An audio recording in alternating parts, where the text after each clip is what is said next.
Hello mga kapasko, ngayon ay April 7, 2024. At ngayong gabi ay babalik na yung normal time zone dito na 6:30 ay magkagabi na dito sa New Zealand. At 4 hours na ulit ang diferensya sa Pilipinas. Pumunta ako dito sa labas para chinek ko lang yung sasakyan kung andun pa. Pero andun pa naman. Doon na tayo magpaparada, hindi dito dahil laging nahuhuli dito. Kaya dito tayo banda sa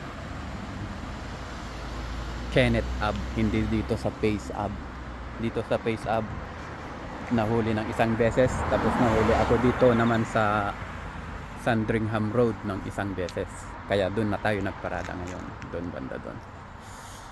Yan lang mga kapasko. Balik na tayo sa loob dahil medyo malamig, hindi tayo naka-sweater. Kaya balik tayo. Yan lang ang ating mini vlog ngayon. Bye bye.